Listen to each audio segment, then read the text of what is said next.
মাওলানা Zobayer welfare trust পরিচালিত লক্ষ্মীপুর ফালাহিয়া মাদ্রাসার দাখিল পরীক্ষার্থীদের জন্য দোয়া অনুষ্ঠিত হয়েছে। মঙ্গলবার ৮ এপ্রিল দুপুরে শহরের ওয়েলকাম চাইনিজ রেস্টুরেন্টে এমন আয়োজন করা হয়। এছাড়া বৃত্তিপ্রাপ্ত শিক্ষার্থীদের মাঝে পুরস্কার প্রদান করা হয়।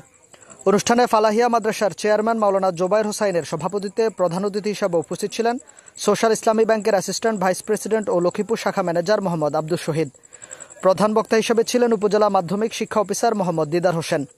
দোয়া পরিচালনা করেন হাজিরহাট কামিল মাদ্রাসার প্রাক্তন অধ্যক্ষ মাওলানা জায়েদ হোসাইন ফারুকি। লক্ষ্মীপুর পালাহিয়া মাদ্রাসার ভাইস প্রিন্সিপাল মাওলানা ওসমান গনির পরিচালনায় বিশেষ অতিথি হিসেবে উপস্থিত ছিলেন আধুনিক হসপিটালের ডিএমডি মোহাম্মদ শহীদুল্লাহ, লামছড়ি মাদ্রাসার ভাইস প্রিন্সিপাল মাওলানা আবুল কাশেম প্রমুখ। এছাড়া অন্যান্য শিক্ষক, শিক্ষার্থী ও অভিভাবক বৃন্দ উপস্থিত ছিলেন।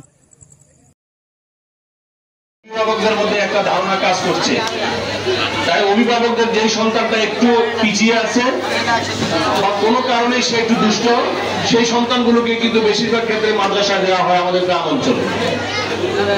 এই কথাটা সম্পূর্ণ ঠিক নয়। তোমরা যদি জানো, বাংলাদেশ ইসলামী বিশ্ববিদ্যালয়ের যিনি বিসি, উনি কিন্তু একজন মাদ্রাসার ছাত্র। এবং তোমরা যদি পাবলিক বিশ্ববিদ্যালয়গুলো দেখো, তাদের ভর্তি পরীক্ষায় কিন্তু অনেকেই কিন্তু সবচেয়ে ভালো রেজাল্ট কিন্তু মাদ্রাসা শিক্ষার্থীরা করতেছে। তাই মাদ্রাসায় পড়ে বলে আমরা নিজেদেরকে হীনমন্যতায় ভোগা বা নিজেকে দুর্বল ভাবার কোনো কারণ নেই। মাদ্রাসায় পড়েও দেশ পরিচালনা সহ দেশ এবং আন্তর্জাতিক পর্যায়ে খ্যাতি অর্জন করা সম্ভব।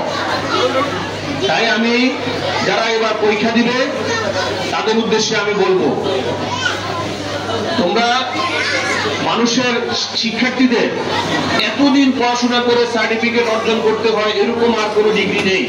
সেটা হলো এসএসসি এবং দাখিল পরীক্ষা।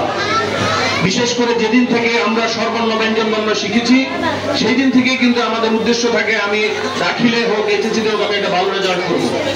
16-17 বছর পড়াশোনা করে যে পরীক্ষায় আমরা উত্তীর্ণ হতে যাচ্ছি আগামী 10 তারিখ থেকে, আমি আশা করব এখান থেকে 25 জন শিক্ষার্থী পরীক্ষা দিচ্ছে, সকলে ভালো রেজাল্ট করবে, সকলের কাঙ্ক্ষিত ফলাফল অর্জন করবে, এই আশা আমি রাখছি।